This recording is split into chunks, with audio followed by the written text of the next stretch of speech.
Sexta-feira, 25 de abril de 1986. Um belo dia de primavera para os 43 mil habitantes de Pripyat, na Ucrânia. Um dia que ficará gravado na memória deles para sempre.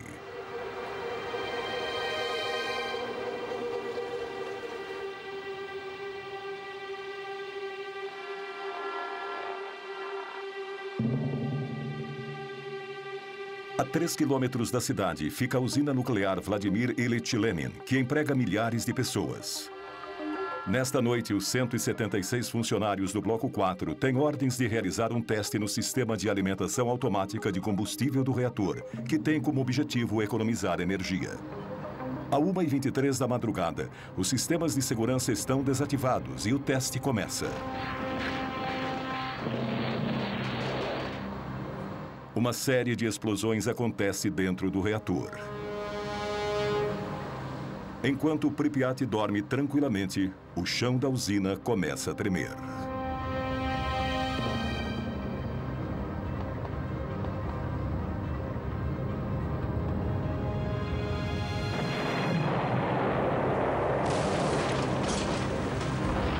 A tampa de 1.200 toneladas do reator explode. Um fluxo fortíssimo de vapor radioativo começa a jorrar, espalhando urânio e grafite centenas de metros em volta da usina. Da enorme cratera, uma chuva de fogo carregada de partículas radioativas é lançada a 1.000 metros de altura. Eram várias cores muito brilhantes. Laranja, vermelho, azul. Parecia um arco-íris. Foi lindo. O pior acidente nuclear da história tinha acabado de acontecer. Recebi um telefonema bem cedo, por volta das 5 da manhã. Disseram apenas que tinha havido um acidente na usina nuclear de Chernobyl.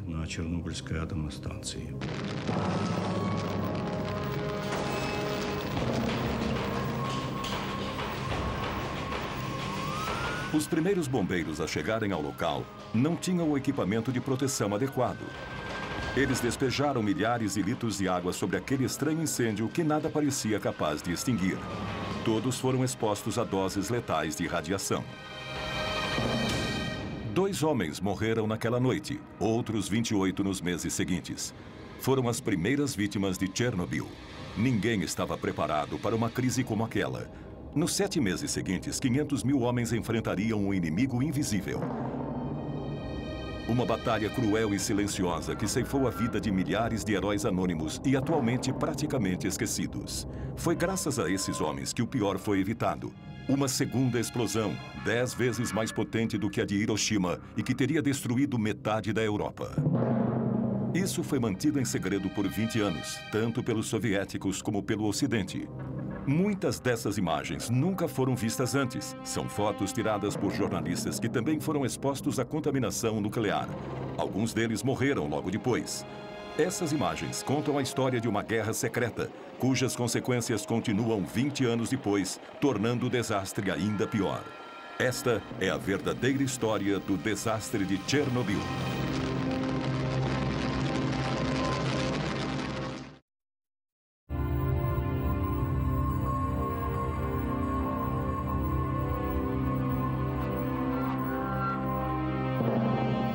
Nas primeiras horas da manhã, as nuvens já tinham sido contaminadas pela coluna radioativa com mais de 1.000 metros de altura.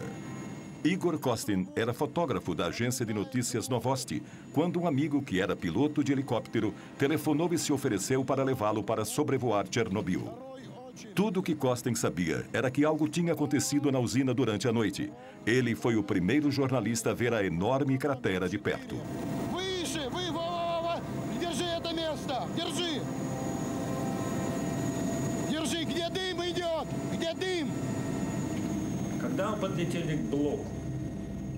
Nós nos aproximamos do Bloco 4 e começamos a sobrevoá-lo. Não tínhamos ideia do risco que estávamos correndo. Quando sobrevoamos o bloco, eu abri a janela do helicóptero.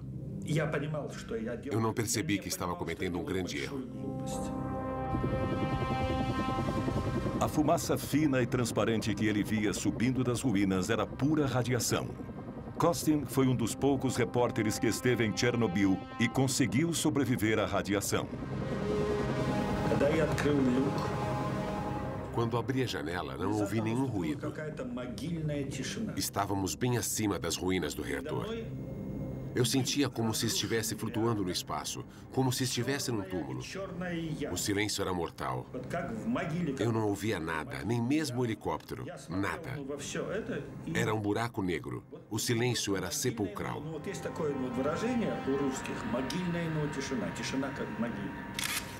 Essa é a primeira foto tirada da cratera.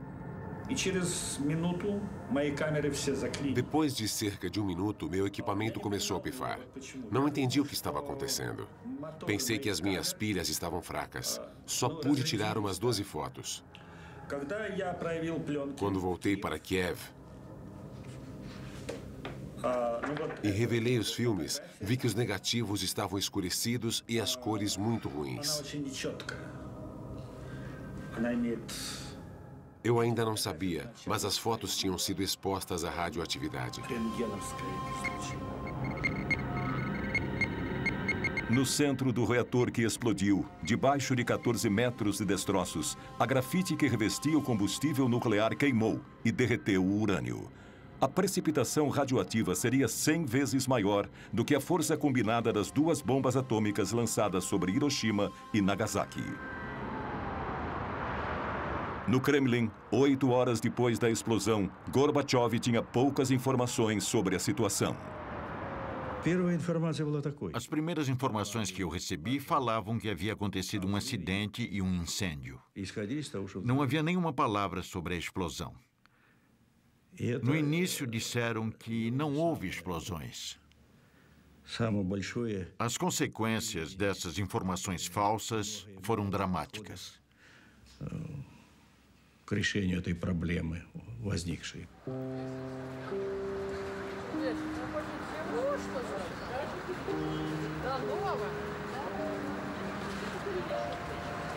Para os 43 mil habitantes de Pripyat, a vida continuava normalmente. Eles não sabiam nada sobre o desastre a 3 quilômetros dali.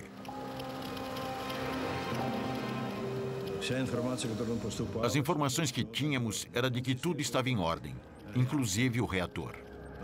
Quando questionei o acadêmico Alexandre, ele me disse que o reator estava em segurança absoluta, que poderia ser montado na Praça Vermelha. Parecia simples como acender uma vela, como ferver água na Praça Vermelha.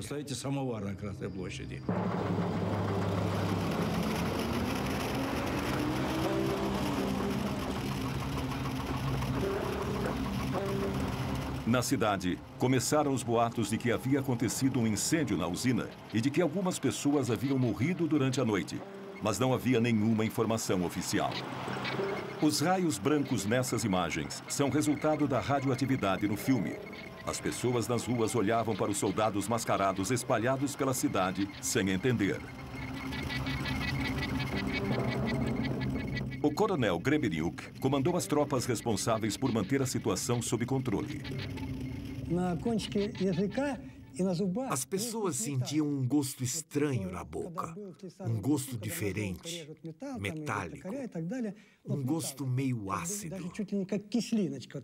Dizem que a radiação não tem gosto. Só mais tarde é que percebemos que era o gosto do iodo radioativo.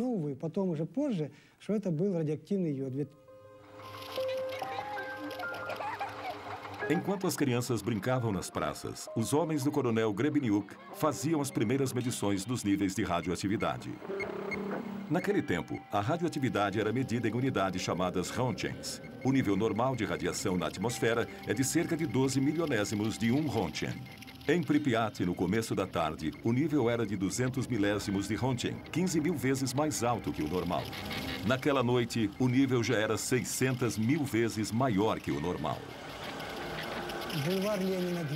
Boulevard Lenin, 200. Boulevard Rukavina, 250 milirondins. E naquela noite, 7 rondins. Os meus subordinados já estavam começando a achar que as máquinas não estavam funcionando direito.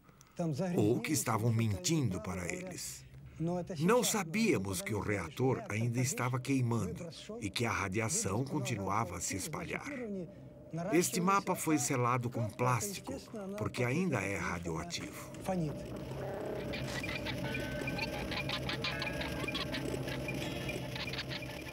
Acredita-se que o ser humano possa absorver até 2 röntgens por ano sem ser afetado. Mas a contaminação é letal se o corpo recebe mais de 400 röntgens. Naquele primeiro dia, os habitantes absorveram uma dose de radiação 50 vezes maior que a considerada inofensiva. Naquele passo, a população receberia a dose letal em 4 dias. Para entender a situação, o coronel enviou uma patrulha para fazer medições na área externa da usina.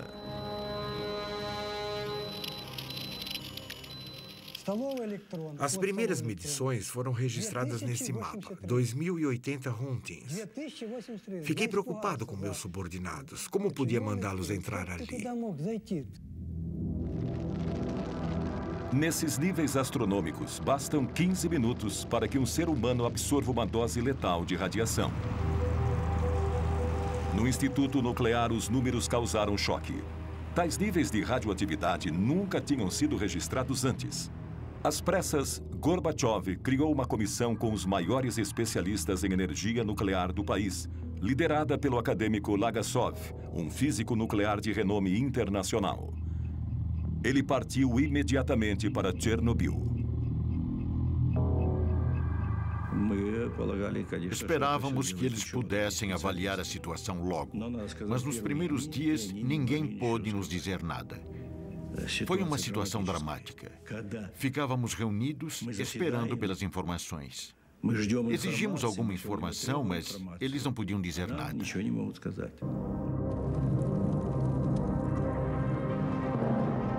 20 horas após a explosão, o nível de radioatividade continuava a subir.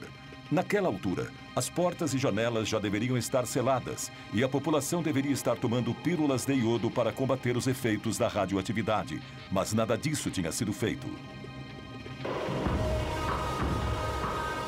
Apesar da tensão crescente na cidade, a população ainda não tinha sido informada da situação. Na época, Yulia Marchenko tinha apenas 5 anos. Ela morava em Pripyat com a família. O pai dela trabalhava na usina. Meus pais me levaram para a escola como sempre. Tudo estava absolutamente normal. Meu pai já sabia que tinha havido um acidente, mas nenhuma precaução tinha sido tomada ainda. 30 horas após a explosão, as primeiras medidas de segurança começaram a ser tomadas. Mais de 1000 ônibus chegaram. Às 2 da tarde, o exército anunciou que todos os moradores iriam ser retirados da cidade.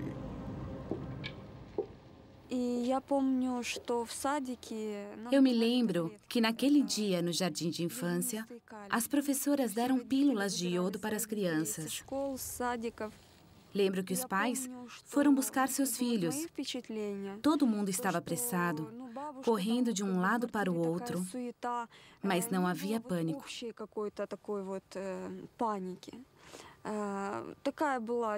Achávamos que era temporário, que íamos voltar em alguns dias. Para evitar pânico, as autoridades esconderam a gravidade da situação.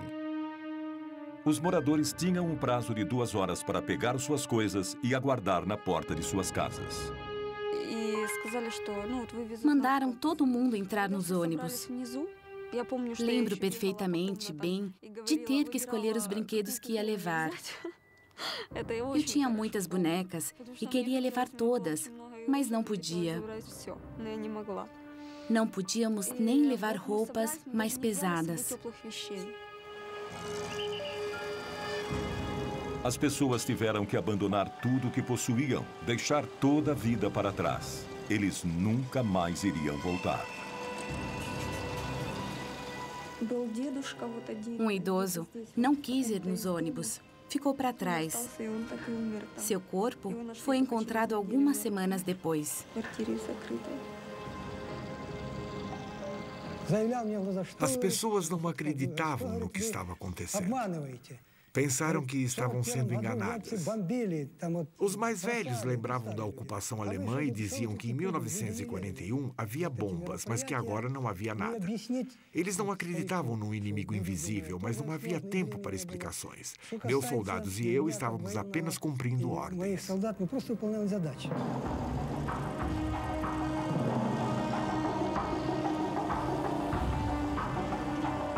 Em 3 horas e meia, 43 mil pessoas foram retiradas contra sua vontade, mas sem tumulto.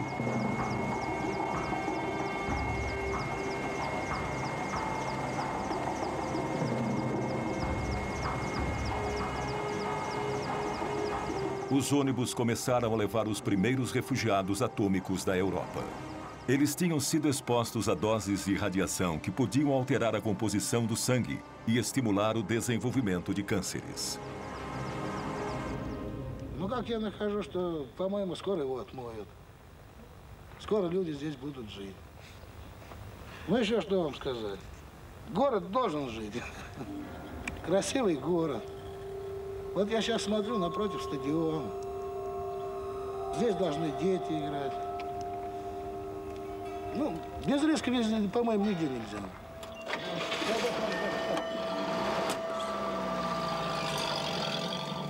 48 horas depois do desastre, as únicas pessoas que ainda estavam na cidade eram os militares e membros da delegação científica, reunidos no hotel Pripyat.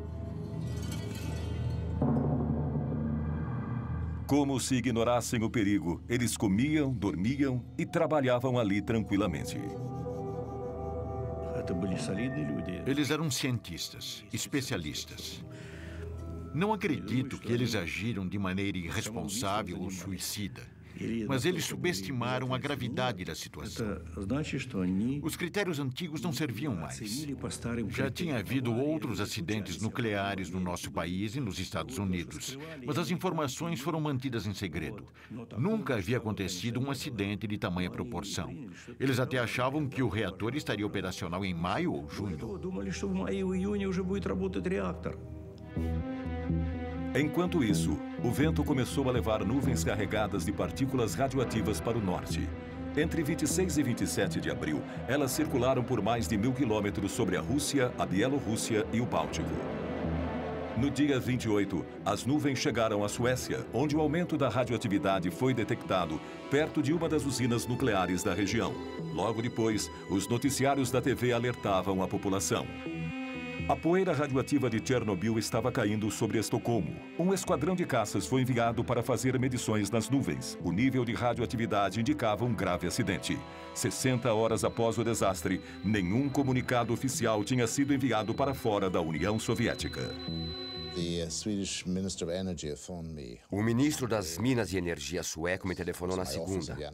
Eu estava no escritório em Viena e ele me disse que tinham registrado níveis altíssimos de radioatividade nas proximidades da usina nuclear de Forsmark, no leste da Suécia. Eles concluíram que a nuvem tinha vindo de fora. Me perguntaram se eu sabia alguma coisa a respeito e eu disse que não, mas que ia investigar. Entramos então em contato com a Polônia. Apesar de não terem uma usina nuclear, podiam ter tido algum outro tipo de acidente. E, é claro, entramos em contato com os russos. O que havia acontecido? Uma explosão? Nuvens radioativas? Contaminação grave? Foi a Suécia que enviou o alerta para nós.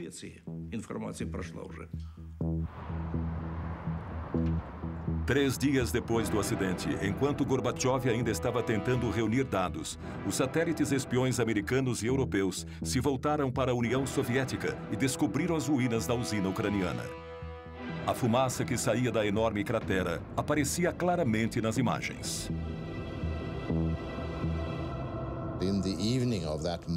Naquela segunda-feira à noite, no dia 28, recebemos uma mensagem de Peter Petrovsky, chefe da Comissão de Energia Nuclear Russa.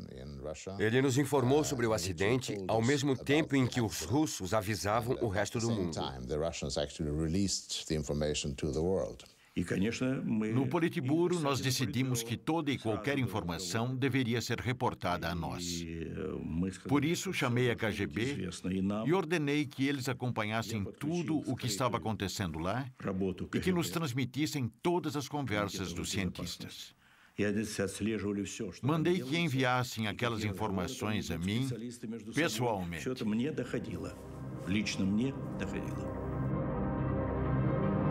Foram necessárias 48 horas para que se tivesse informações precisas sobre o desastre. Foram 2 dias inteiros, durante os quais os 43 mil habitantes de Pripyat ficaram expostos à contaminação. E o problema continuava. Na parte inferior do reator, 1.200 toneladas de magma incandescente continuavam a queimar a mais de 3.000 graus, liberando gases e poeira radioativa na atmosfera. A Europa inteira estava à mercê dos ventos.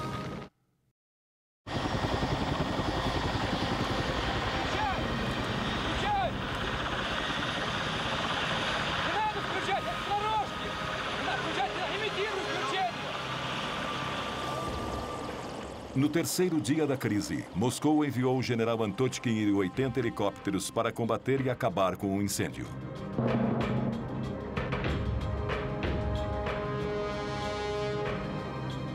Quando chegou, o general sobrevoou o reator em ruínas a 200 metros de altitude. Por causa do incêndio, a temperatura estava entre 120 e 180 graus, mesmo àquela altitude. O nosso dosímetro, que é um instrumento que mede a radiação, ia só até 500 rotings. A agulha enlouqueceu, quase pulou do painel. Acho que havia pelo menos 1000 rotings a 200 metros. Mesmo àquela altitude, meia hora de exposição poderia ser fatal. A forte corrente de ar quente radioativo que subia do reator não permitia nenhum tipo de aproximação. Eles teriam que improvisar uma forma de cumprir sua missão.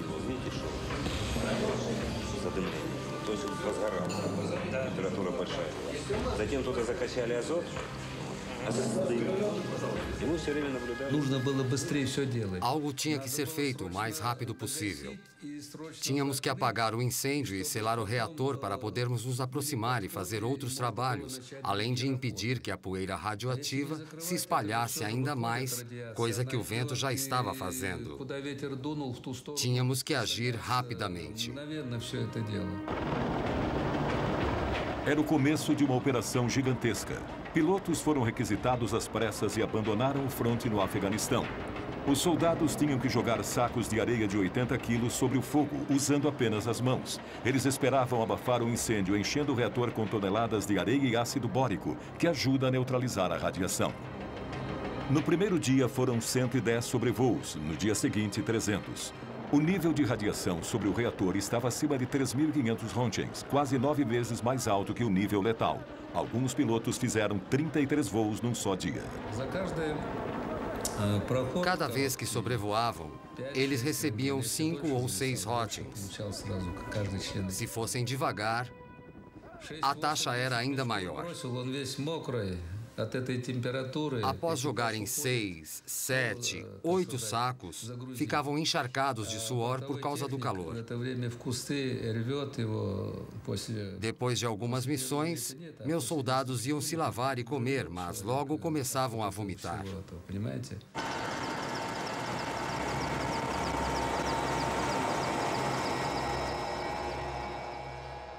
As vítimas foram enviadas para o hospital número 6, em Moscou.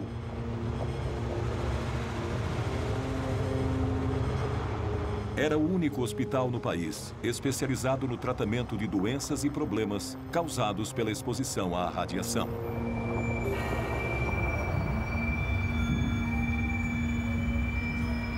Os sintomas iniciais da exposição à radiação, enjoos, vômitos, náusea e diarreia, são seguidos por um período de latência. Só bem mais tarde, os piores sintomas aparecem, como a deterioração da medula óssea e o aparecimento de queimaduras horríveis, que destroem todos os tecidos. Para nós do hospital era muito difícil ver os pacientes psicologicamente falando. Eles vinham direto do aeroporto e quase todos eram muito jovens. Eles chegavam durante o período de latência e, por isso, geralmente chegavam se sentindo bem.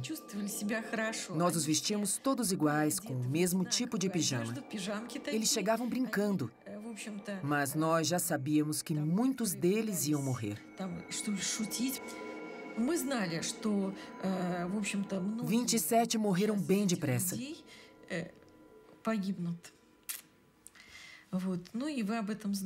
Todos tinham recebido doses cavalares de radiação. Estavam todos em péssimo estado. Era muito triste. E todos eles tinham queimaduras terríveis pelo corpo, alguns pelo corpo todo.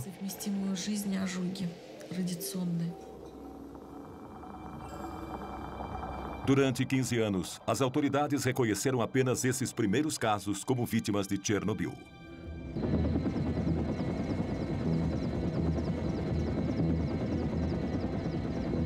A 30 quilômetros a leste da usina, a floresta foi completamente queimada pelo deslocamento de ar radioativo causado pela explosão.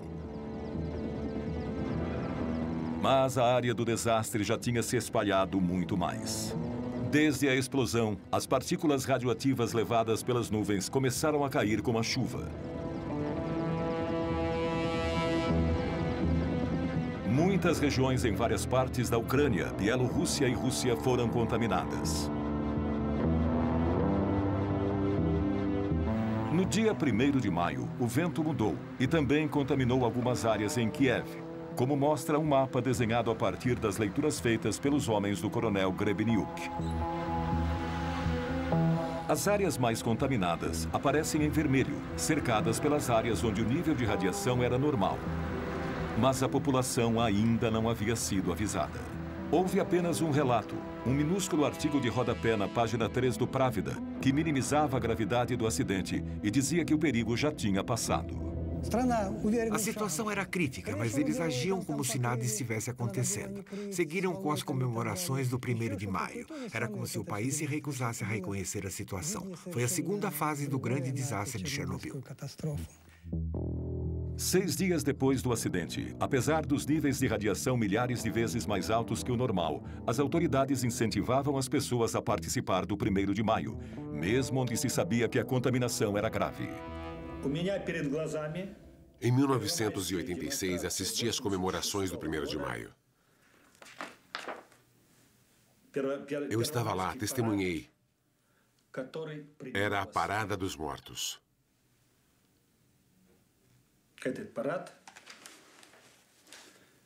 E as mortes seriam terríveis.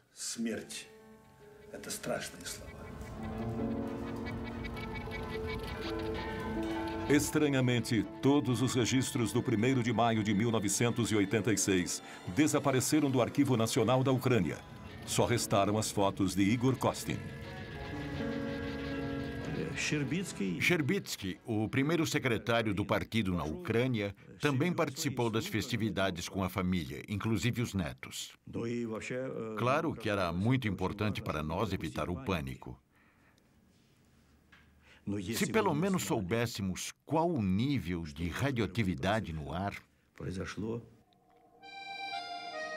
Quantas pessoas foram contaminadas durante as comemorações? Nenhum único estudo foi publicado ainda. Vladimir Sherbitsky, primeiro secretário do Partido Comunista Ucraniano, cometeu suicídio pouco depois.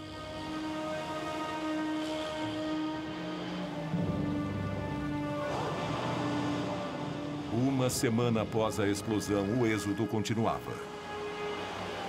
Os moradores de Chernobyl, a 7 quilômetros da usina, foram retirados, assim como todos os habitantes das cidades num raio de 30 quilômetros ao redor da usina. 130 mil pessoas tiveram que se mudar e muitas já estavam contaminadas.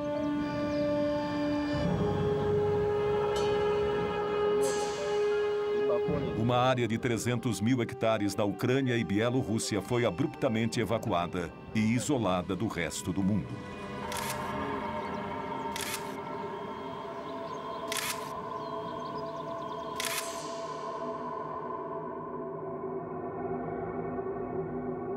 uma vasta região dizimada.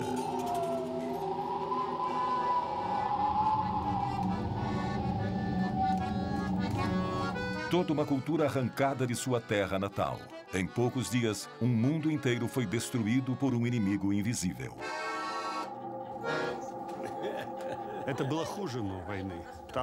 Foi pior do que a guerra. Porque você não via o inimigo.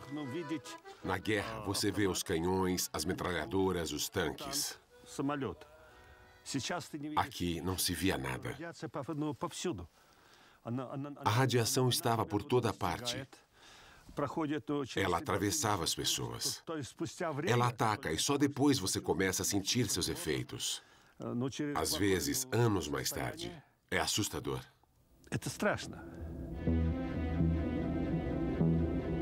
Enquanto isso, a nuvem radioativa continuava avançando sobre a Europa, passando sobre a Bavária e o norte da Itália. A chuva levou o Césio 137 e o iodo 131 para o sul da França e a Córcega. Plantações e pastos foram contaminados. Enquanto as autoridades francesas negavam a presença da nuvem, ela alcançou a Grã-Bretanha e se espalhou até a Grécia. Em Chernobyl, o nível de radioatividade continuava a aumentar. 6.000 toneladas de areia e ácido bórico cobriram a cratera. Mas no subsolo, a gigantesca massa de magma incandescente continuava ardendo. 10 dias depois do desastre, Gorbachev convidou pessoalmente Hans Blix, o diretor da poderosa Agência Internacional de Energia Nuclear, para visitar o local. Foi o primeiro especialista e o primeiro ocidental a visitar Chernobyl.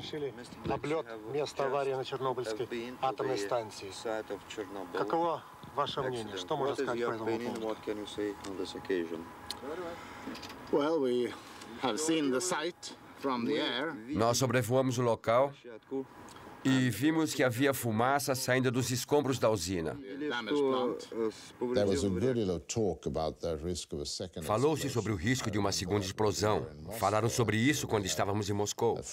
Um amigo nosso, parente de um dos especialistas, ligou para ele e disse que havia rumores de que um segundo reator poderia explodir também.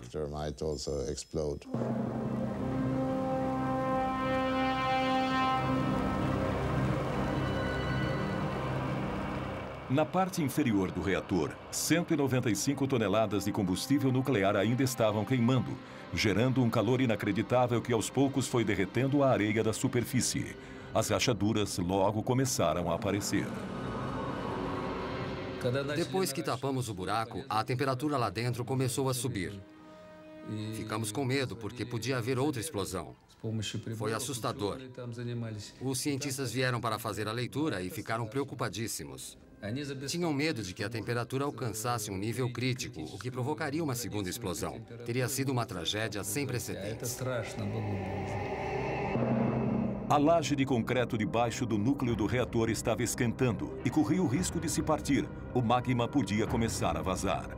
A água que os bombeiros jogaram logo depois do desastre estava empoçada embaixo da laje. Se o magma entrasse em contato com a água, isso causaria uma segunda explosão, ainda mais devastadora do que a primeira. Os maiores especialistas do país foram chamados para ajudar. Vassily Nesterenko era um deles. Na época, ele trabalhava com mísseis intercontinentais soviéticos. Se o calor fizesse com que a laje de concreto trincasse, bastaria que 1.400 quilos da mistura de urânio e grafite entrassem em contato com a água para detonar uma segunda explosão.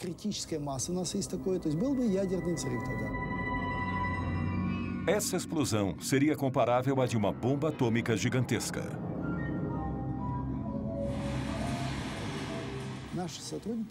Nossos especialistas avaliaram os dados e concluíram que a explosão teria uma força de 3 a 5 megatons. Minsk, a 320 quilômetros de Chernobyl, desapareceria do mapa e a Europa ficaria inabitável. Precisávamos parar o processo. Se ele continuasse, teria sido uma catástrofe nuclear. Teria sido um desastre sem precedentes.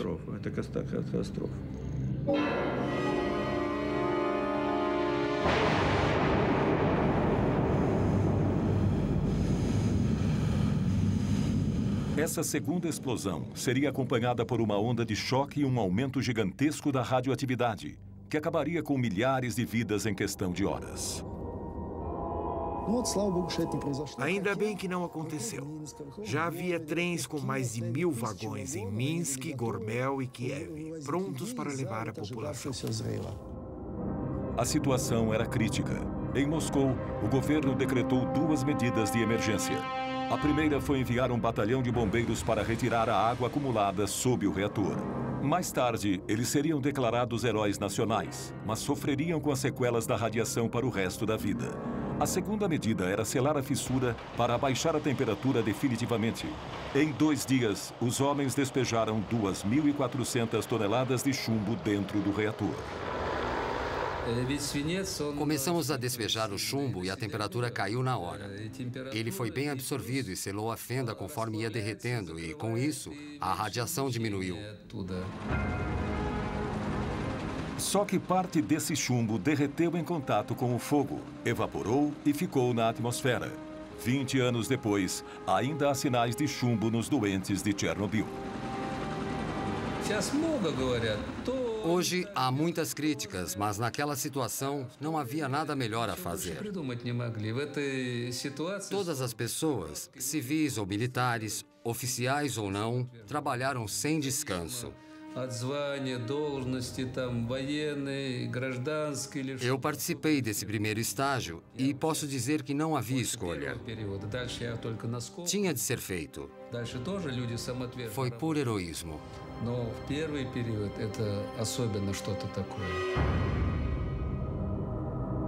Durante a operação, 600 pilotos foram contaminados. Todos morreram, mas seus esforços adiaram o pior por alguns dias.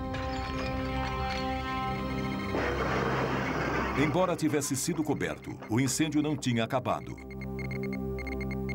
Sobrevoos com helicópteros não iam resolver o problema. Era preciso chegar mais perto, entrar na fissura. Mas como?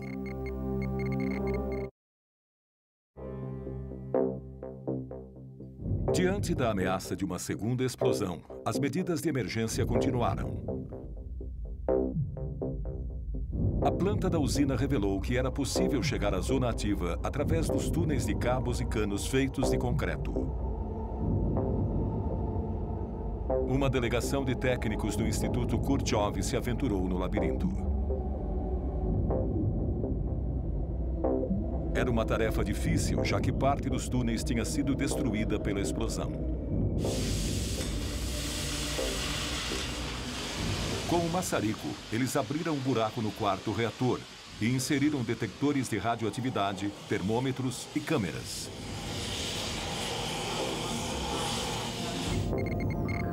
O resultado foi aterrador. Os níveis de radiação eram astronômicos e o que eles mais temiam se confirmou. O magma quente tinha trincado a laje de concreto, vazado para uma área inferior vazia e agora ameaçava se infiltrar ainda mais. O risco de haver uma explosão era de 5, 10%. Drenamos a água debaixo do reator, mas era preciso fazer mais. Tínhamos que pôr alguma coisa embaixo do reator para impedir que o magma se infiltrasse. Alguma coisa que o impedisse de vazar. Nada impedia que o magma se infiltrasse ainda mais no subsolo arenoso. Abaixo do reator, havia um enorme sistema aquífero que abastecia o país inteiro.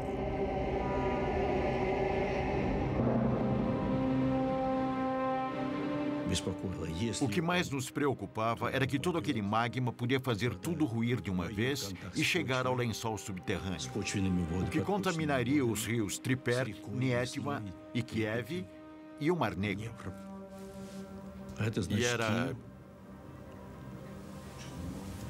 E era imperativo encontrar uma solução.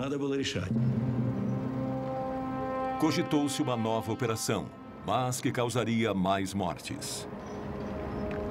No dia 12 de maio de 1986, 17 dias depois da primeira explosão, os mineiros de Tula, a 1000 quilômetros de Chernobyl, receberam a visita do vice-ministro de Minas e Energia.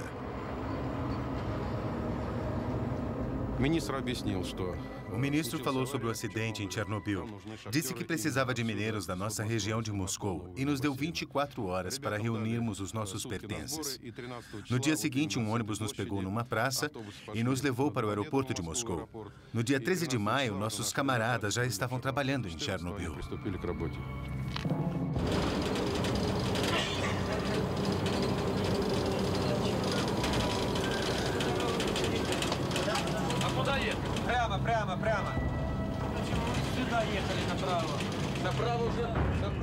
A missão deles era chegar ao reator pelo único caminho possível, o subterrâneo.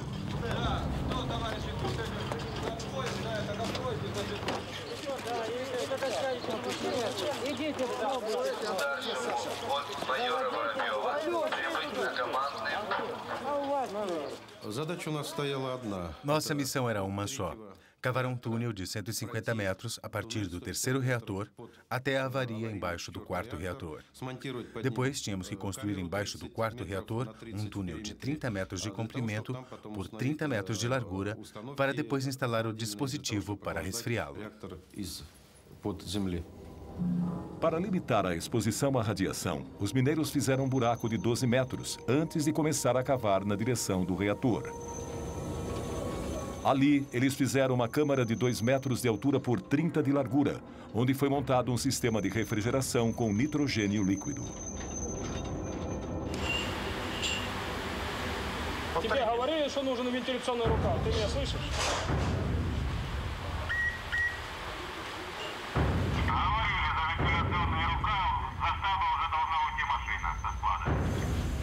Em um mês, 10 mil mineiros da Rússia e da Ucrânia desceram ao túnel.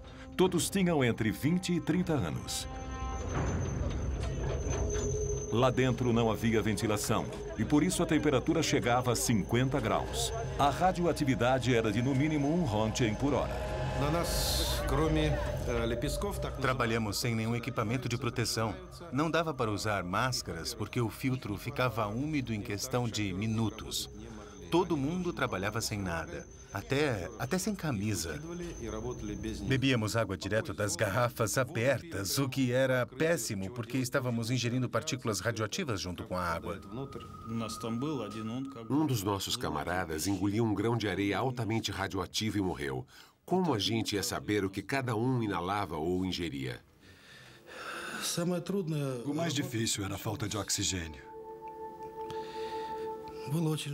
E o calor insuportável. Era absurdamente quente.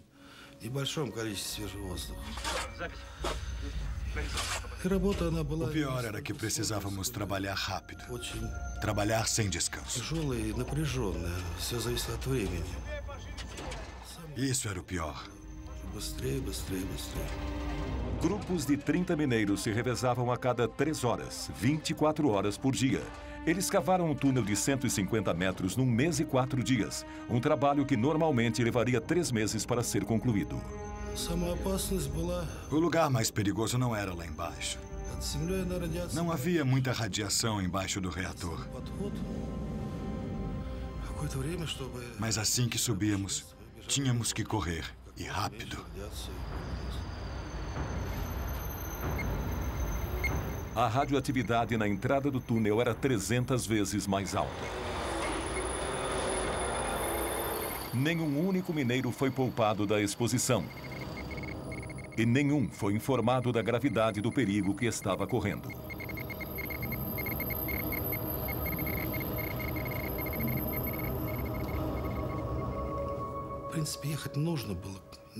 Alguém precisava fazer aquilo. Se não fôssemos nós, seriam outros. Nós cumprimos nosso dever. Se devíamos ter aceitado, é muito tarde para julgar.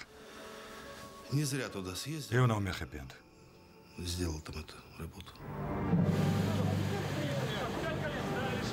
Os mineiros cumpriram a missão, mas o sistema de refrigeração nunca chegou a ser montado.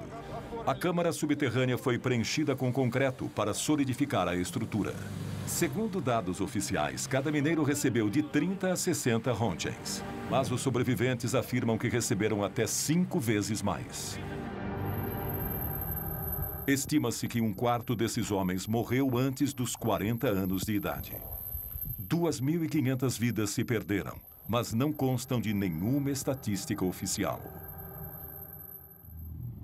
Enquanto os mineiros ainda cavavam debaixo do reator, Hans Blix e as autoridades soviéticas organizavam uma entrevista coletiva em Moscou. Let me say that on behalf of the IAEA, em nome da AIEA, quero dizer que lamentamos profundamente este acidente trágico, a perda de tantas vidas e o prejuízo causado. Fizemos um acordo com as autoridades soviéticas que irão a Viena para analisar as consequências do acidente. Perante 500 jornalistas do mundo todo, Blix anunciou uma conferência internacional em Viena, onde os soviéticos forneceriam todas as informações sobre o desastre.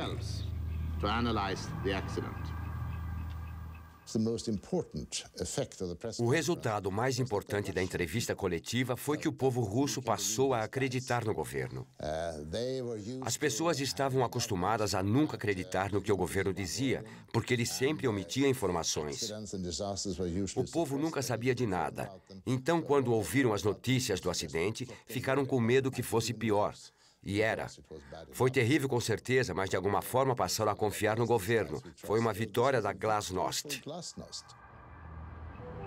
Os soviéticos concordaram em cooperar com o Ocidente. Foi uma mudança histórica que deu início a uma abertura conhecida como Glasnost, uma vitória política de Gorbachev. Em Chernobyl, embora o incêndio tivesse sido controlado, a fissura e as toneladas de lixo radioativo estavam expostas aos elementos. Era mais do que urgente cobrir a estrutura danificada e limpar a área. Para tanto, seriam necessários mais homens, muitos mais.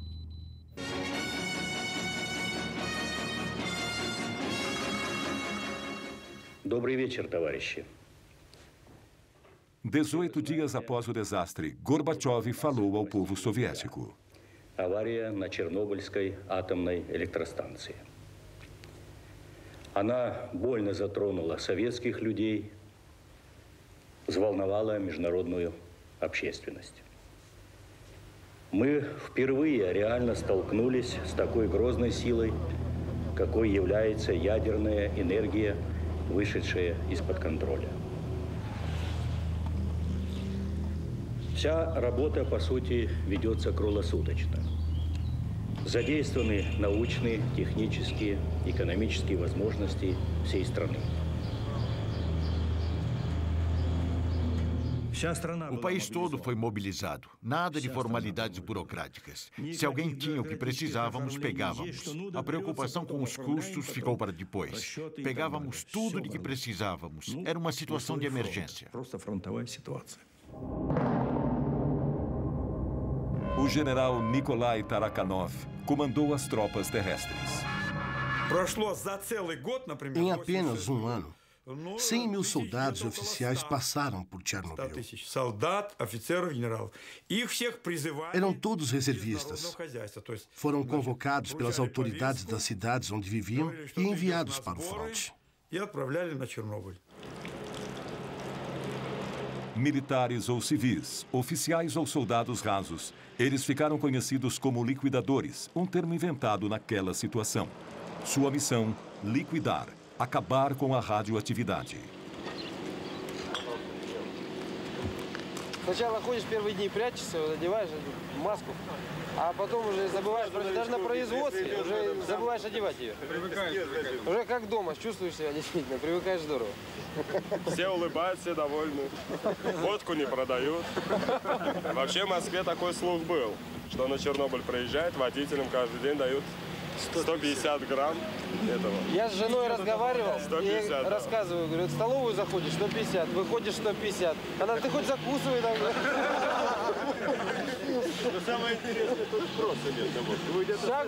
Igor Kostin era um dos 5 repórteres autorizados pelo Kremlin a fazer a cobertura.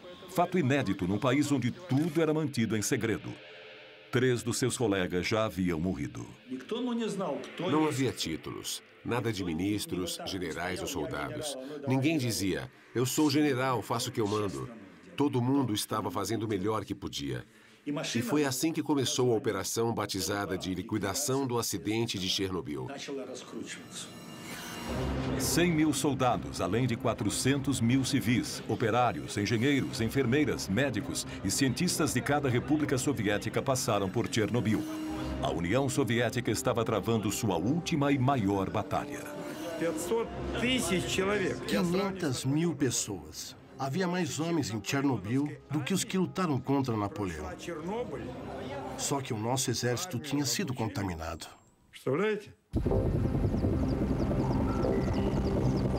Do céu, os helicópteros despejavam toneladas de um líquido grudento, uma mistura que aglutinava e colava a poeira radioativa no chão.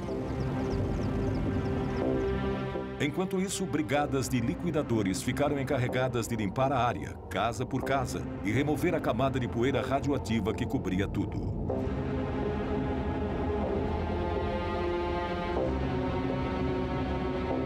Создавались специальные бригады охотников. Havia esquadrões especiais de caçadores. Eles usavam rifles e patrulhavam o interior e as florestas, matando cães e gatos.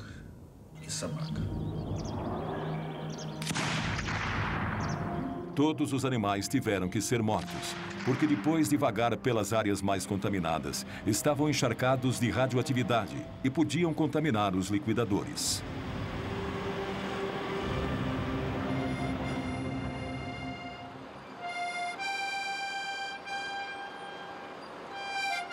As últimas vilas onde ainda havia habitantes foram evacuadas. As casas foram demolidas uma a uma e enterradas.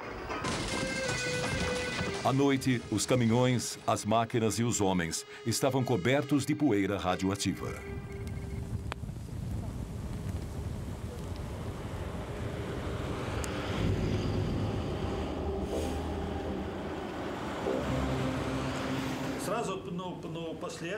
Um amigo me falou, Igor, vamos rápido tomar banho. E lá fomos nós. Nos esfregamos um ao outro durante uma meia hora, com uma bucha grossa e um sabão bem forte, bem concentrado. Nos lavamos bem, a cabeça, o corpo inteiro, várias vezes, até cansar. Depois disso, colocamos roupas limpas e fomos comer. E comemos muito bem. Isso era necessário num trabalho como aquele.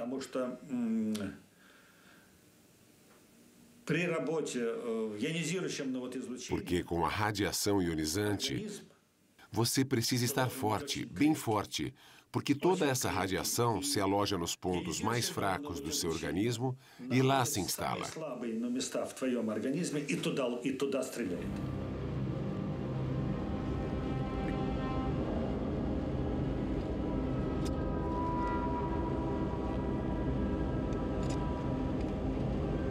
Em volta da usina, teve início uma operação colossal, que funcionava 7 dias por semana, sem um minuto de descanso.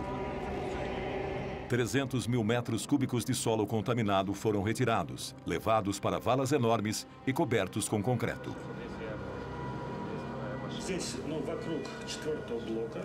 Aqui, em volta do 4º reator, foi onde as missões mais perigosas aconteceram.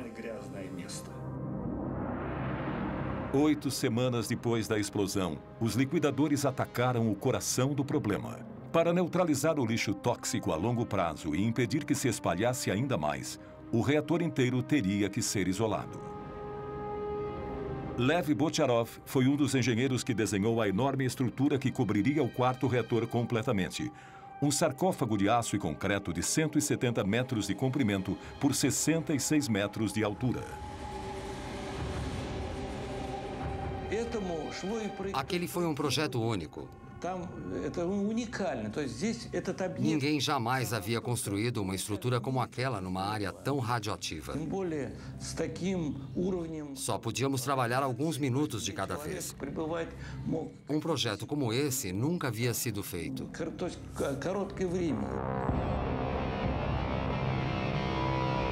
Era um desafio gigantesco.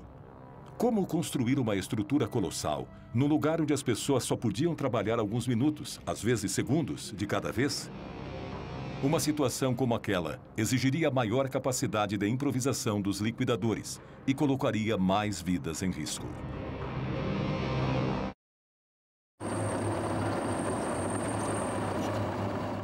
Doze semanas se passaram desde a primeira explosão no bloco 4 da usina nuclear de Chernobyl.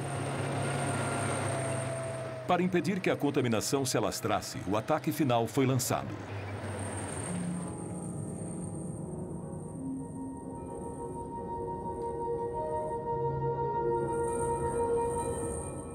A radioatividade naquele setor era tão alta que só máquinas controladas à distância podiam trabalhar ali. Só que alguém tinha que levar essas máquinas até o local. Os trabalhadores só podiam ficar ali alguns minutos. Caso contrário, receberiam uma dose letal de radiação. Cada segundo aumentava o risco de vida. Esse era um dos veículos blindados. Parece primitivo, mas nós mesmos tivemos que construir. Tivemos que forrar inteiramente as cabines com chumbo para proteger os soldados da radiação da melhor maneira possível.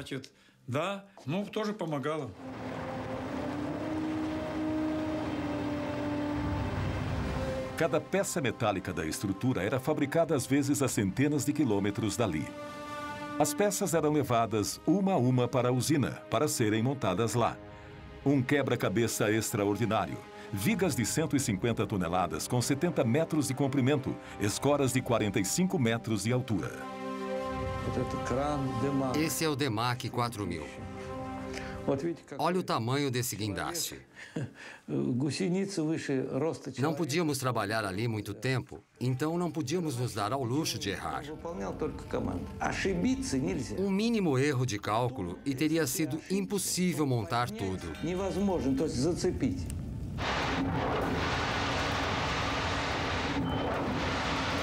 Apesar das péssimas condições, o trabalho progredia. 100 mil metros cúbicos de cimento foram utilizados na estrutura. Mas a descoberta de um novo problema suspendeu o trabalho. O teto da usina estava coberto por pedaços de grafite contaminados.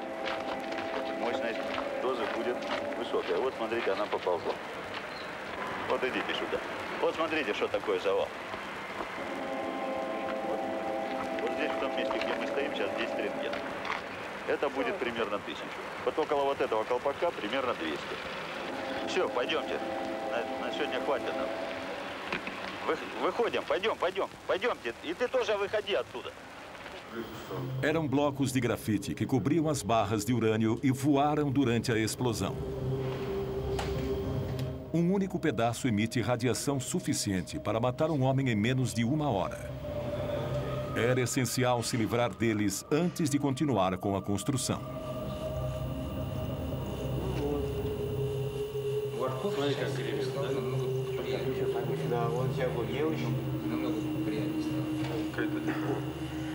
Там очень большие уровни радиоактивного излучения, и поэтому туда подойти крайне тяжело. Ну и зачем туда пускать людей, когда может техника сработать? A solução foi levar robôs até o telhado para jogar os destroços radioativos lá de cima. 60 metros abaixo, outros robôs juntavam os detritos e os enterravam em valas. Mas depois de alguns dias, a radioatividade ambiente começou a afetar até as máquinas. Os circuitos eletrônicos não aguentaram. Entraram em colapso e pararam de funcionar. Uma das máquinas quase se jogou de cima do telhado. Он же поперек висит.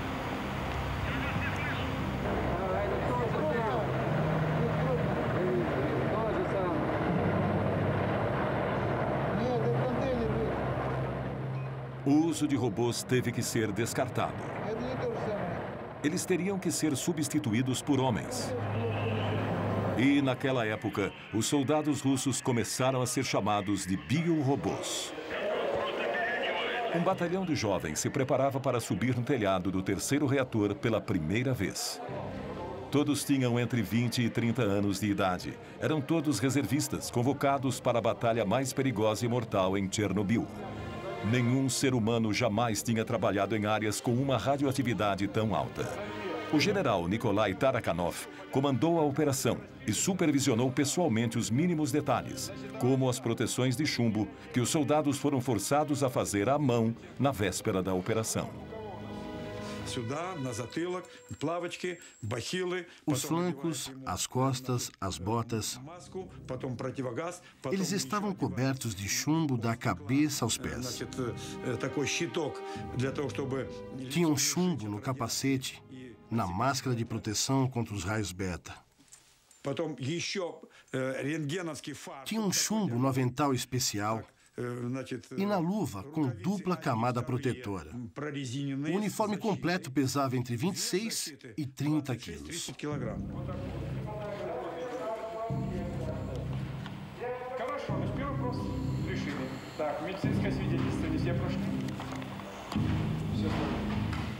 Подождите, это ответ, значит, не по существу.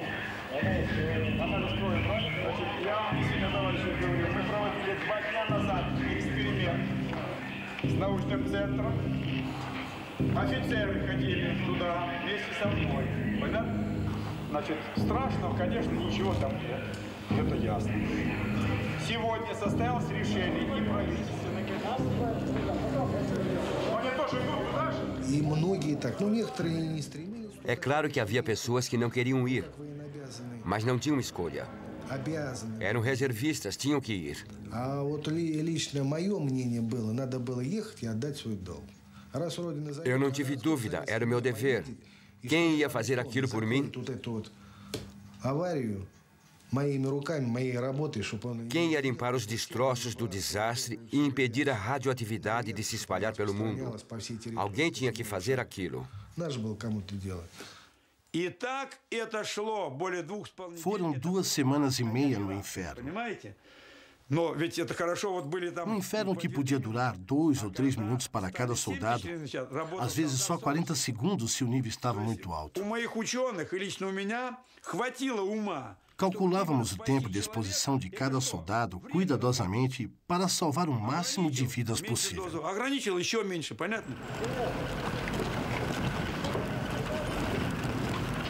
Quando a sirene tocava, um grupo de 8 soldados ia para o telhado junto com um oficial. A missão era bem simples: juntar os destroços radioativos o mais rápido possível e jogar tudo para baixo.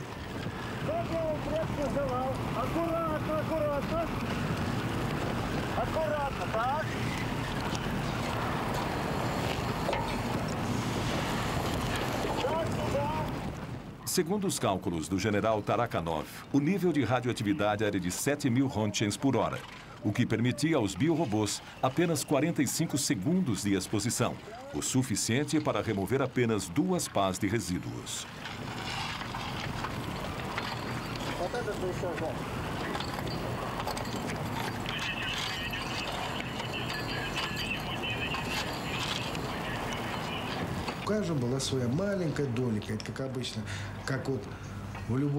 Parecíamos formigas. Assim que os primeiros terminavam a tarefa, eram substituídos imediatamente por outros. Todo mundo trabalhava, por menos tempo que fosse. Foi assim, juntos, que combatemos a radioatividade. Durante 10 dias, grupos de biorobôs ficavam no telhado por 10 minutos. Segundo os militares, 3.500 pessoas participaram da limpeza. Algumas, como Igor Kosten e Konstantin Fedotov, subiram ao telhado 5 vezes.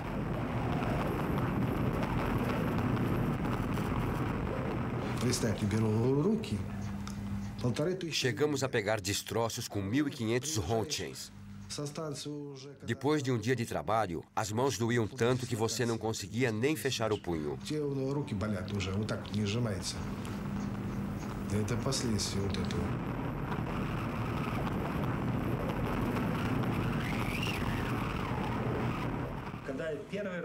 Na primeira vez que eu subi ao telhado, fui invadido por um sentimento místico. Era como estar num outro planeta. Estava tudo coberto de lixo radioativo. Minhas mãos tremiam. Eu não sabia em que mundo estava. Comecei a tirar fotos.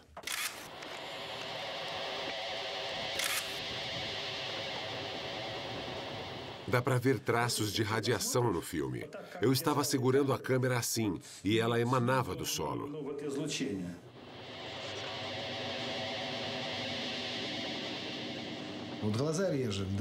Os olhos começavam a arder e você ficava com um gosto metálico na boca.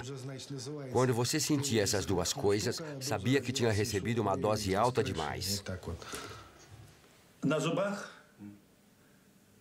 Eu não conseguia sentir os dentes. A minha boca estava com gosto de chumbo.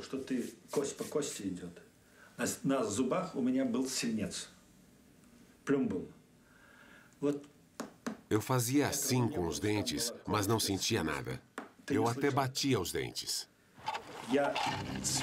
Estava tudo coberto de chumbo.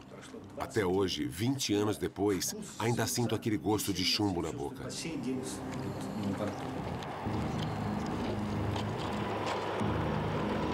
Depois, milhares de pessoas descobririam que aquele gosto estranho era o indício do ataque de um inimigo invisível.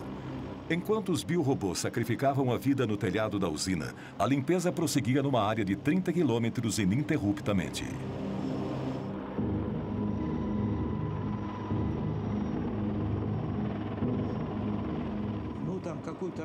O trabalho que normalmente um homem levaria 1 hora para fazer, aqui em Chernobyl, era feito por 60 pessoas.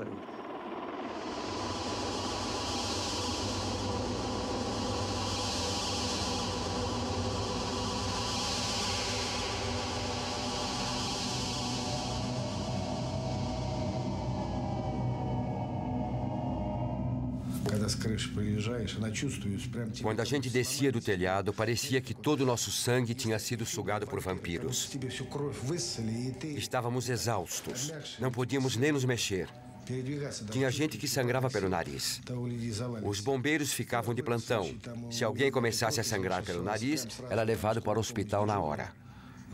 Se alguém desmaiava, era mandado para casa. Mas todos queríamos aguentar firme.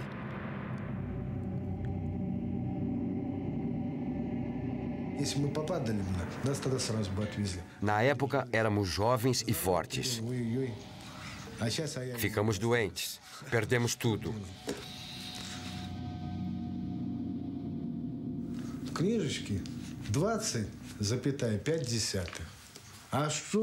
Na minha ficha consta que recebi 20,5 roentgens. O que isso significa? Na verdade, a dose que recebi foi muito maior que essa.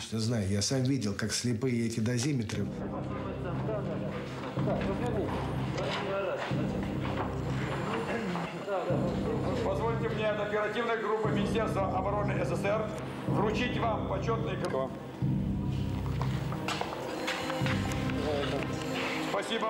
Como recompensa, cada soldado recebeu um certificado de liquidador e uma gratificação de 100 rublos, o equivalente hoje a cerca de 100 dólares americanos.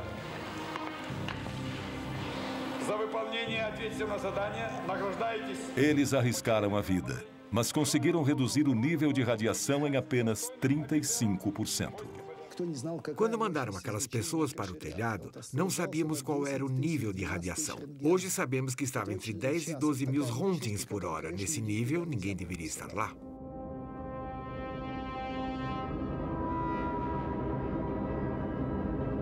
Sete meses após a explosão, a área tinha sido limpa e o sarcófago construído. 500 mil pessoas, entre civis e militares, participaram da operação. Eu disse à comissão que, por terem enfrentado níveis de radiação absurdos, limpado toda a grafite e realizado tarefas tão heróicas, Os nossos soldados mereciam algum ato simbólico, como hastear a nossa bandeira.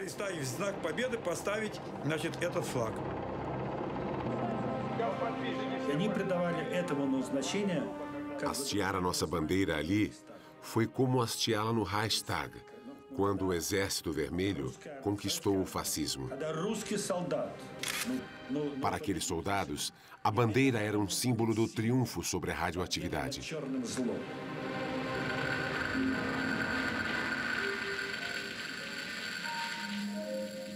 Cada grupo de liquidadores comemorou o fim da operação à sua maneira.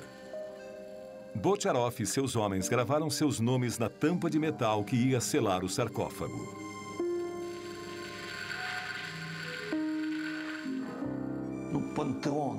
O sarcófago é um panteão, um túmulo, um mausoléu. Nosso segundo mausoléu. Depois daquilo, paramos de construir usinas nucleares.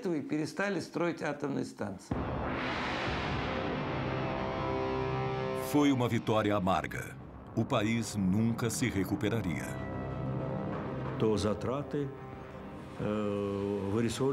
Aquilo nos custou 18 bilhões de rublos. Cada rublo na época valia $1. 18 bilhões. É muita coisa se considerarmos que logo depois o preço do petróleo entrou em colapso. Não dá para calcular os problemas que o nosso país e a perestroika enfrentaram.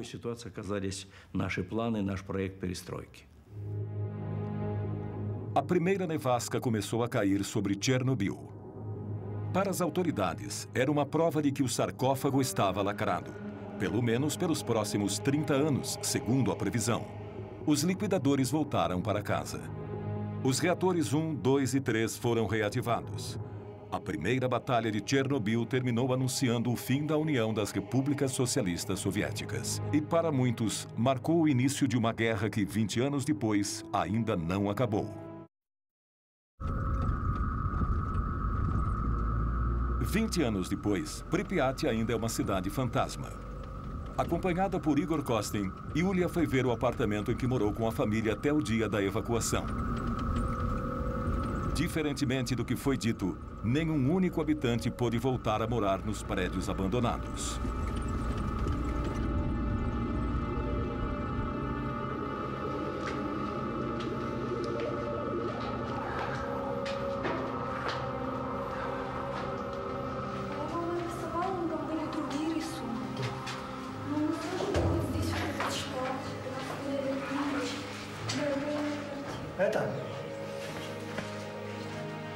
Потрогай стену, раз ты пришла к себе домой.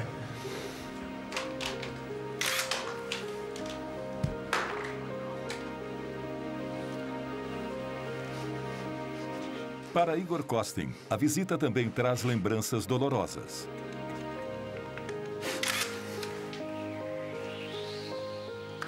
Ele foi exposto à radiação durante os 7 meses em que cobriu a operação. Desde então, tem que ficar hospitalizado mais de 2 meses todos os anos. Новую энергию в завтрашний день. Родина, как никто, больше дает энергию человеку. Это твоя родина, твоя земля сейчас впитала все мощное, что только мы можем быть отсюда.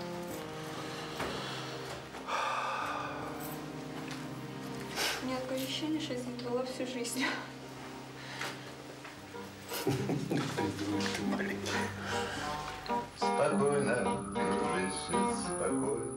Para centenas de milhares de refugiados, bem como para centenas de milhares de veteranos da Batalha de Chernobyl, a luta contra o inimigo invisível ainda não terminou.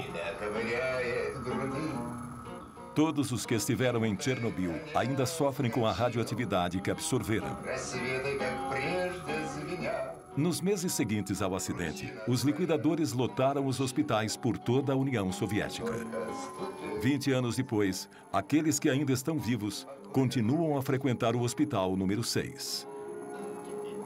São todos vítimas do que os especialistas chamaram de Síndrome de Chernobyl.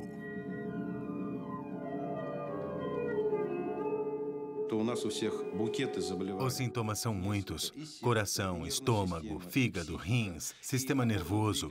Nosso corpo todo sofreu com as mudanças radicais no metabolismo causadas pela radiação e exposição química. Quando os liquidadores voltaram para casa, estavam exaustos, incapazes de voltar a uma vida normal. 20 anos mais tarde, muitos dos que sobreviveram estão incapacitados, não podem trabalhar. Parece que as autoridades esqueceram suas dificuldades e diminuíram o valor das pensões.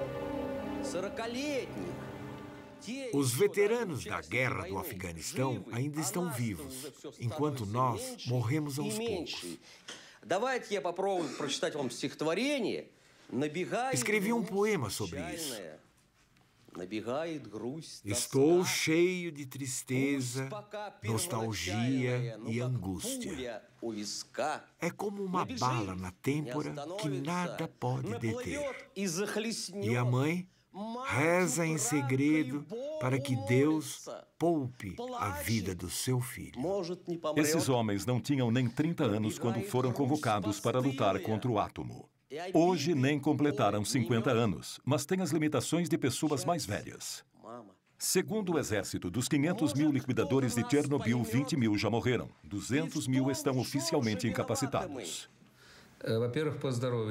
Você não sabe quanto tempo vai viver ou que doença vai acabar matando você. Não sabe quais os efeitos que isso terá nos seus filhos, se é que vai poder ter filhos. Só o que sabemos é que esse inimigo invisível está nos devorando por dentro, como um verme. Para nós, a guerra continua e aos poucos estamos deixando este mundo. Apesar de tudo isso, depois de 2 décadas, apenas 59 mortes foram oficialmente atribuídas ao acidente de Chernobyl. Nenhum único estudo foi feito com os 130 mil refugiados da região. Nenhum único dado estatístico levantado sobre o estado dos 500 mil liquidadores. Nenhum número sobre a população que continua a morar perto de Chernobyl e das áreas contaminadas. Essas pessoas nunca souberam o nível de radiação que receberam. 6-0, да? Це вже підвищується. Вчора була 5 і 7, а сьогодні вже 6-0. Степень підвищується. Такое може бути. Да? Плюс-мінус. Плюс-мінус. Це не таке страшне. Слухайте, до скількох страшне? До скількох? Ну, кажіть правду. До скількох страшне? До скількох? До 20. Uma representante do Soviete Supremo descobriu que as reais consequências do acidente foram encobertas quando a União Soviética se dissolveu em 1991. Aproveitando o momento de anarquia em que o país se encontrava, ela conseguiu pôr as mãos em cópias de vários documentos secretos. Um relatório de 600 páginas do Comitê Central, preparado enquanto a Batalha de Chernobyl ainda estava sendo travada. Quando eu li aqueles documentos, descobri que as coisas aconteceram de maneira muito diferente. Eu percebi o tamanho da mentira que os líderes do partido contaram. O decreto número 12 dizia que em 12 de maio de 1986, 10.198 pessoas já tinham sido hospitalizadas, das quais 345 mostravam sinais de lesões causadas pela radiação. Ao mesmo tempo, as autoridades diziam que estava tudo bem, que não tinha sido nada sério. Portanto, eles mentiram para nós. De acordo com Ala, outra passagem revela que as autoridades mudaram os padrões arbitrariamente, multiplicando por 5 aquela que era considerada a dose aceitável de radiação para o corpo humano. Quando eles aumentaram os parâmetros, muitas pessoas ficaram milagrosamente curadas. Elas recebiam alta do hospital e eram mandadas para casa. Foi um ato criminoso. A tendência de manipular números não aconteceu apenas entre os soviéticos. No final de agosto de 1986, a primeira conferência internacional relacionada a Chernobyl aconteceu a portas fechadas e foi presidida por Hans Blix. Nenhum jornalista ou observador foi admitido no anfiteatro. A delegação russa era presidida por Lagasov, responsável pela comissão governamental durante a Batalha de Chernobyl.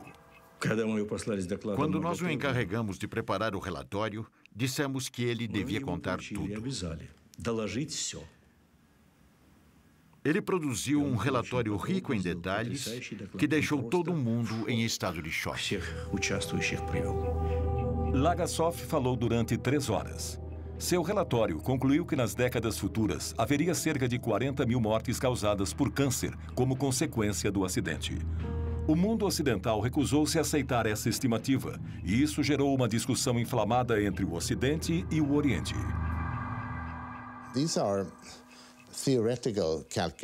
São cálculos teóricos baseados no modelo de Hiroshima. O efeito a longo prazo da exposição a um determinado tipo de radioatividade mata uma quantidade X de pessoas. Então, multiplica-se por 10. Presume-se que seja por 10. Esse foi o cálculo. Não é um número exato, não é empírico.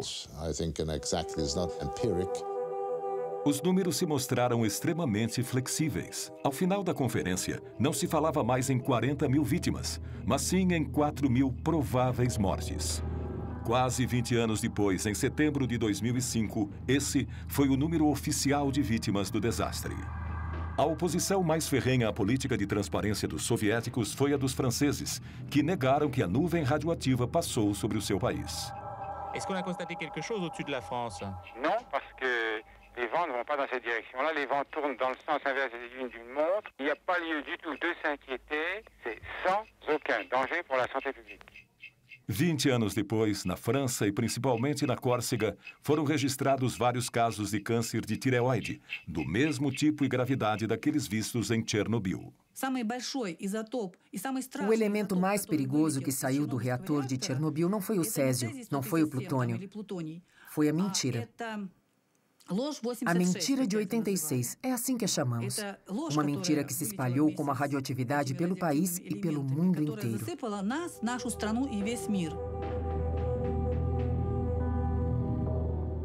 Em 27 de abril de 1988, no segundo aniversário do desastre, Lagasov, que tinha trabalhado tanto para revelar a verdade, decidiu por fim a sua vida.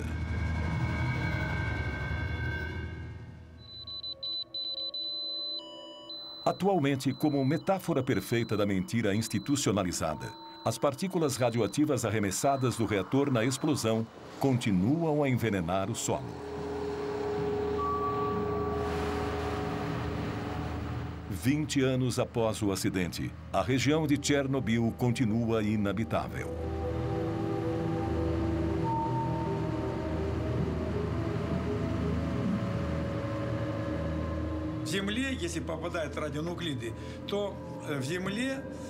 Em 5 anos, os radionuclídeos afundam 5 centímetros no solo contaminado. Ou seja, 20 anos depois, são 20 centímetros sob o solo. Eles continuam a contaminar as plantas. Para limpar tudo, teríamos que remover 20 centímetros do solo e enterrar isso em valas, o que seria uma tarefa gigantesca. É impossível.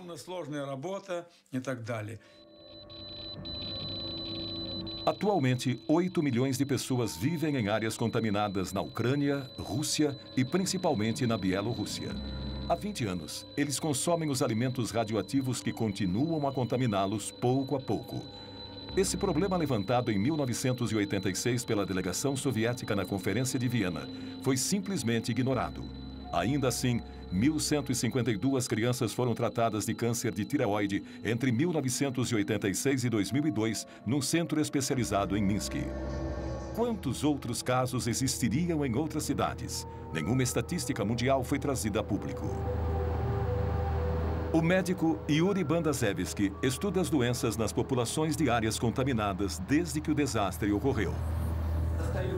Quando suas conclusões foram publicadas em 1996, foram condenadas imediatamente.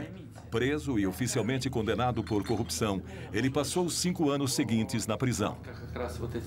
Em novembro de 2005, ele ainda estava sob prisão domiciliar. Vejam o que acontece quando a mãe é contaminada com césio durante a gravidez. Numa única família, olhem quantas deformidades. Sem cabeça, Ausência de olhos, crânios deformados. Esses são embriões de hamsters alimentados com grama contaminada da região de Gormel. Resultado, ninhadas inteiras de animais deformados. Eu fiquei horrorizado com o número de embriões deformados desenvolvidos em animais alimentados com comida contaminada por césio. Eu obtive um número horrível de deformidades em 2 semanas. Geralmente, quando você encontra um monstro, você pode descrevê-lo. Vocês devem conhecer o Museu Constacameira, de Pedro Grande, em São Petersburgo. Bem, na verdade, eu mesmo poderia criar quantos monstros eu quisesse.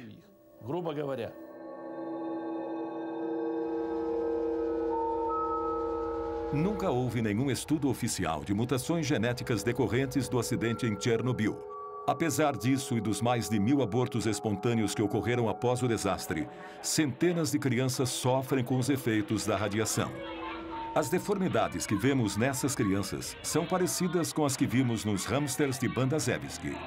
Na Bielorrússia, 300 mil crianças atualmente sofrem as consequências da contaminação. A IGCO, Cruz Verde Internacional, fundada por Gorbachev depois que ele deixou o governo em 1991, abriu centros de tratamento e apoio às vítimas de Chernobyl. Eles também organizam acampamentos terapêuticos com o objetivo de ensinar as novas gerações das áreas contaminadas a conviver com a radioatividade, como aqui, medindo o nível de contaminação do alimento. Por quantos anos isso vai continuar? 800 anos? 800 anos. Até o segundo Jesus Cristo nascer? Até ele voltar? Sim, Chernobyl teve um papel importante para nós todos. E é claro que temos que continuar pesquisando, que continuar investindo. Temos que reforçar os laços de cooperação com outros países e criar centros científicos internacionais para descobrir novas fontes de energia mais seguras. Isso é essencial. Eu não desejo que ninguém, seja amigo ou inimigo, passe por uma tragédia como essa. Ninguém merece passar pelo que passamos em Chernobyl. Somos todos humanos, ninguém merece isso.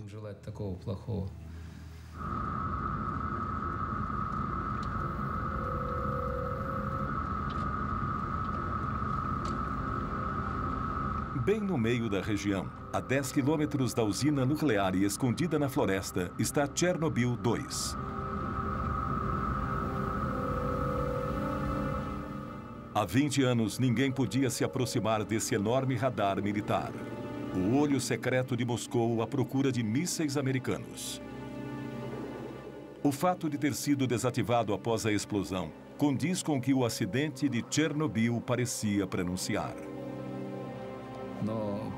O uso de armas é uma coisa terrível. Usar armas nucleares é muito pior. Chernobyl foi um acidente com um único reator, um acidente limitado, cujas consequências ainda enfrentamos. Houve 2 bombas, Hiroshima e Nagasaki. As consequências dessas bombas também são sentidas até hoje.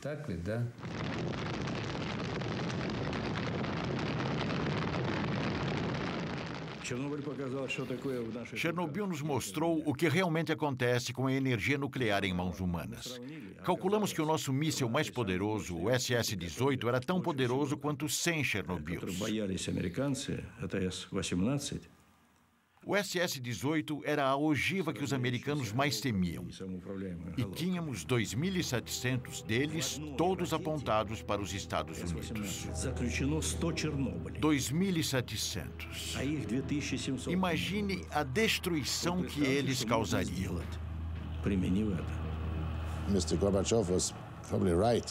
Gorbachev estava certo em dizer que Chernobyl foi a melhor representação da radioatividade fora de controle. De certa forma, ele também disse que temos que nos afastar das armas nucleares. 1 ano e meio após o acidente em Chernobyl, Gorbachev desativou todas as ogivas nucleares com alcance entre 500 a 5.000 quilômetros. 10 anos mais tarde, o tratado que proibia testes nucleares foi assinado por países do mundo todo, menos pela Índia. Chernobyl marcou o início do desarmamento dos dois maiores rivais nucleares do mundo. Chernobyl convenceu a todos. Tanto soviéticos como americanos perceberam a magnitude dos vulcões atômicos sobre os quais os dois países estavam sentados. Não só esses dois países, mas o mundo inteiro. O mundo inteiro.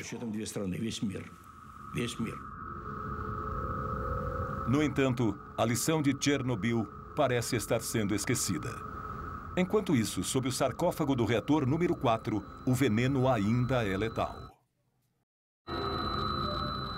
Em 2001, os 3 reatores de Chernobyl foram desativados definitivamente. Mas 20 anos depois da explosão, os ponteiros do dosímetro ainda ficam malucos na base do sarcófago. Os níveis de radioatividade 100 vezes acima do normal contaminam os arredores da usina. A estrutura está enfraquecida pela chuva e pela erosão. Desde sua construção, 3.000 liquidadores têm vigiado na tentativa de evitar danos. Construímos o sarcófago para durar 30 anos. Achávamos que 30 anos depois da explosão, poderíamos construir um novo sarcófago sem ter que retirar os moradores. 20 anos se passaram e nada foi feito ainda. Ele tem que ser substituído, mas a Ucrânia não tem dinheiro para isso. Nós também não. Um novo sarcófago está sendo construído, mas sua montagem já está 10 anos atrasada. É uma estrutura de 108 metros de altura que deve cobrir o primeiro sarcófago completamente e que custará $1 bilhão. Hans Blix gerencia o fundo para a construção. Ainda não terminamos de construir o sarcófago novo, que estará pronto em alguns anos. Depois que ele estiver pronto, todo o resíduo radioativo poderá ser removido.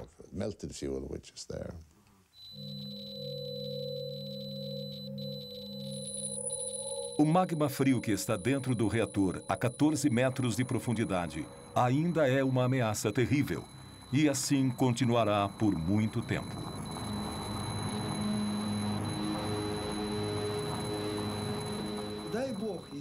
Rezo a Deus para que o sarcófago nunca se rompa. Seria a pior coisa que poderia acontecer, porque lá dentro há 100 quilos de plutônio. 1 micrograma é letal para o ser humano, ou seja, há plutônio suficiente ali para contaminar 100 milhões de pessoas. A meia-vida do plutônio, isto é, o tempo que metade dele leva para desaparecer, é 245 mil anos, o que pode ser considerado uma eternidade. Há certas áreas onde jamais haverá vida novamente. Apesar desse aviso terrível, o desarmamento nuclear que começou com Chernobyl está sendo questionado nos dias de hoje. Se o desenvolvimento nuclear para uso civil promete trazer soluções para problemas como combustíveis fósseis e aquecimento global, esse cenário nos lembra que essa é uma opção com sérias consequências, que requer o maior cuidado e informações exatas sobre os riscos que apresenta. Chernobyl também nos lembra que se temos que conviver com a radioatividade e os perigos inevitáveis que ela traz, precisamos poupar as gerações futuras dos riscos de um apocalipse nuclear.